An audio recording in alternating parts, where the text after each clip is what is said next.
بتاتا ہے اس کے مطابق تمام انسانیت چلے۔ تو ہم دیکھتے ہیں کہ دنیا کے اوپر ایک کشمکش ہے، جو ہے وہ توہین رسالت کرتے ہیں، جس سے ہمارے اعوذ باللہ من الشیطان الرجیم، بسم اللہ الرحمن الرحیم، ان الذین کفروا من اہل الکتاب والمشرکین فی نار جہنم خالدین فیہا اولئک ہم شر البریہ، صدق اللہ العظیم۔ نہایت قابل احترام سامعین محترم،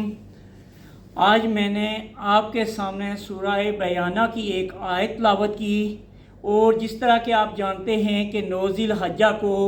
سویڈن کے کچھ شیطان صفت لوگوں نے ہمارے قرآن عظیم الشان کی بے حرمتی کی ہے، جس سے پوری امت مسلمہ کے دل زخمی ہیں۔ لیکن جس طرح کہ اللہ رب العالمین نے یہ پیغام دیا ہے، یہ اہل کفر کے لیے پیغام ہے۔ اللہ رب العالمین فرماتا ہے ان الذین کفروا من اہل الکتاب والمشرکین، وہ لوگ کہ جنہوں نے کفر کیا وہ اہل کتاب میں سے ہوں یا مشرکین ہوں، فی ناری جہنم، ان کا ٹھکانہ جہنم ہے، خالدین فیہا، جس میں وہ ہمیشہ رہیں گے، اولئک ہم شر البریہ، اور یہ ان کے لیے بڑی بری جگہ ہے۔ تو سامعین محترم، جیسا کہ آپ جانتے ہیں کہ نبی مہربان صلی اللہ علیہ وسلم کی بعثت ہی اسی لیے تھی کہ اسلامی تہذیب کا احیاء ہو، تمام انسانیت جو اللہ تعالیٰ کے بتائے ہوئے اس عظیم الشان طریقے کے اوپر چلے، جو قرآن عظیم جو ہماری زندگیوں کا دستور ہے، جو ہمارے زندگی گزارنے کے طریقے بتاتا ہے، اس کے مطابق تمام انسانیت چلے۔ تو اب جو یہ شیاطین ہیں انہوں نے پھر مختلف انسانوں کو ورغلا کے مختلف مذاہب میں، اور وہ بھی کفریہ مذاہب میں ڈھال کے جو ہے تو اپنی وہ کفریہ تہذیبوں کو پروان چڑھانے کی جدوجہد کی۔ لیکن جو اسلامی تہذیب ہے یہ ایک ٹھوس تہذیب ہے، اس لیے کہ اس تہذیب کے قوانین خود اللہ رب العالمین نے ہمارے قرآن عظیم میں دیے ہیں۔ تو اب جب اس وقت ہم دیکھتے ہیں کہ دنیا کے اوپر ایک کشمکش ہے، یعنی کیپٹلزم زمین بوس ہو گیا، سوشلزم زمین بوس ہو گیا، نیشنلزم، جتنے بھی یہ ازم تھے وہ سارے جو ہے وہ زمین بوس ہو گئے۔ تو اس وقت مغربی تہذیب کے سامنے اگر کوئی میدان میں کھڑا ہے تو وہ اسلامی تہذیب ہے، اور اسلامی تہذیب وہ تہذیب ہے کہ جس کا اللہ رب العالمین نے ہمیں قواعد و ضوابط دیے ہیں۔ ہماری اسلامی تہذیب کے اندر ہماری اسلامی معیشت ہے جو سود سے پاک ہے، اور اس کا بھی پورا ایک نظام اللہ رب العالمین نے دیا ہے۔ ہماری معاشرت ہے جو ہمیں حیا کا درس دیتی ہے، اور یہ جتنی لادینی قوتیں ہیں، یہ مشرکین ہیں، یہ اہل مغرب ہیں، یہ بے حیائی کو فروغ دیتے ہیں، یہاں بھی ان کی ہماری کشمکش ہے۔ اسی طرح اللہ رب العالمین نے ہمیں عبادات کا نظام دیا ہے، وہاں بھی وہ بھی اپنی عبادات جو مشرکانہ انداز سے کرتے ہیں۔ تو چونکہ نبی مہربان صلی اللہ علیہ وسلم کے آنے کے بعد تمام شریعتیں منسوخ ہو چکی ہیں، تو اس لیے اب شیطان ان کو ورغلاتا ہے، اور وہ شیطان کے چیلے بن کے ہمارے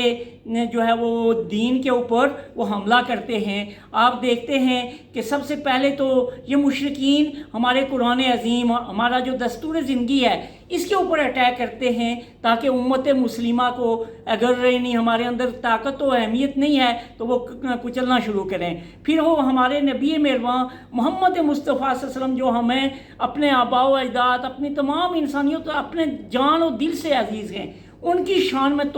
جو ہے وہ توہین رسالت کرتے ہیں، جس سے ہمارے دل زخمی ہوتے ہیں۔ اور اسی طرح پھر تیسری چیز وہ ہماری حیا کے اوپر، پردے کے اوپر جو ہے خواتین کے اندر اور مردوں کے اندر بھی بے پردگی اور بے حیائی پھیلاتے ہیں، اور اسی طرح ہماری معیشت کے اوپر وہ اپنا سودی وہ نظام لا کے جو اس طرح کرتے ہیں۔ تو اس وقت امت مسلمہ کو ضرورت اس وقت اس چیز کی ہے کہ ہمارے جتنے بھی امت مسلمہ کے حکمران ہیں، وہ سب سے پہلا کام تو یہ کریں کہ ان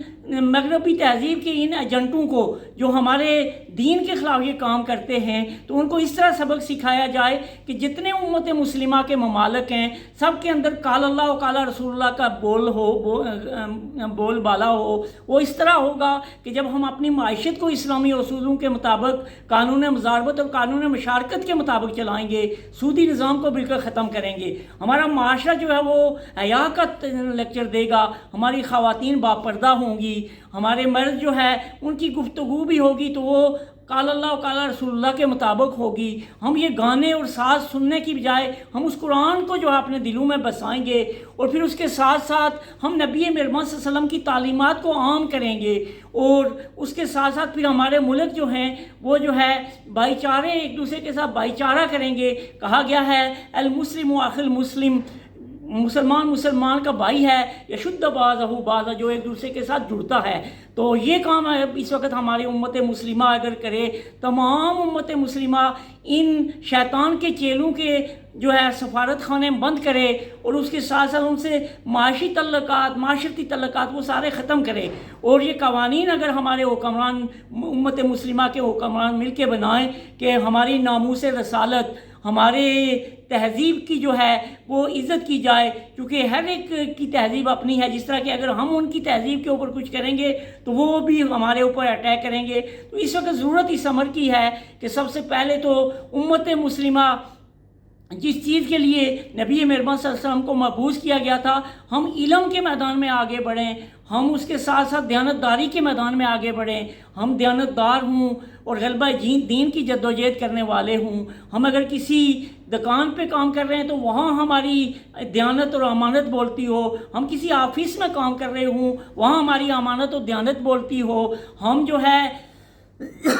سورہ نور کے مطابق اگر یعنی ہماری آنکھوں کی حفاظت ہم نہیں کریں گے تو پھر بھی ہمارا وہ کردار نہیں ہوگا. امت مسلمہ کی اس وقت ضرورت یہ ہے کہ ہم اپنے اس کردار کو بھی ٹھیک کریں, اور اس کے ساتھ ساتھ اپنے اس قرآن کے اوپر اس کی محبت یہ ہے کہ ہم اس کے نظام کے نفاذ کی جدوجہد کریں. اور یہی چیز اللہ رب العالمین نے فرمائی ہے کہ یہ جو شیطان کے چیلے کر رہے ہیں ان کا مقام بھی اللہ رب العالمین نے ہماری اس قرآن عظیم میں فرمایا ہے کہ ان الذین کفروا, وہ لوگ کہ جنہوں نے کفر کیا, نبی مہربان صلی اللہ علیہ وسلم کی نبوت اور پیغمبر آخر الزمان نہیں مانا اور اللہ کو ایک نہیں مانا, تو پھر کیا ہے ان الذین کفروا من اہل الکتاب والمشرکین, خواہ وہ اہل کتاب ہوں یا مشرک ہوں. یہ اہل کتاب بھی حضرت عیسیٰ علیہ السلام نے بھی اپنی تورات میں فرمایا تھا کہ میرے بعد ایک نبی آئے گا, اس کی پیروی کرنا. اور اسی طرح جتنے انبیاء آئے تھے وہ نبی مہربان صلی اللہ علیہ وسلم کی بشارت دیتے تھے. لیکن یہ اہل مشرکین جو اہل کتاب اب شرکت کر رہے ہیں تو پھر انہی کے لیے یہ وعید بھی سنائی ان الذین کفروا من اہل الکتاب والمشرکین, کہ اہل کتاب اور مشرکین جو ہیں جو کفر کرتے ہیں فی ناری جہنم, تو ان کا ٹھکانہ نار جہنم ہے. اس جہنم کی آگ میں جب یہ جلیں گے تو پھر اس وقت ان کو پتہ چلے گا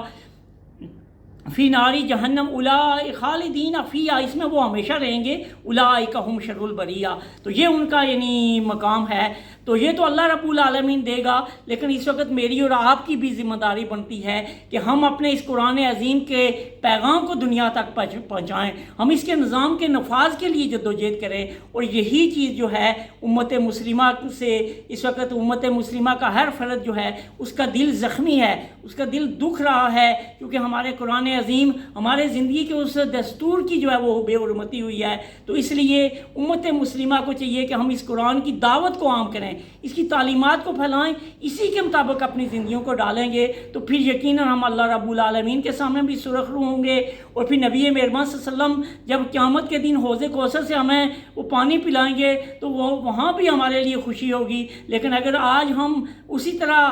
بے حس و حرکت ہو گئے, اگر ہم غفلت کی نیند سوئے رہے تو پھر یقیناً کل ہم اللہ رب العالمین کے سامنے جواب دہ ہوں گے. اور نبی مہربان صلی اللہ علیہ وسلم کے سامنے کیسے جائیں گے؟ تو اللہ رب العالمین سے دعا ہے کہ وہ ہمیں اس قرآن عظیم کے جو ہے پیغام کو عام کرنے اور اس کو اپنی زندگی کا اوڑھنا بچھونا بنانے کے لیے معاونت فرمائے. وآخر دعوانا ان الحمد للہ رب العالمین.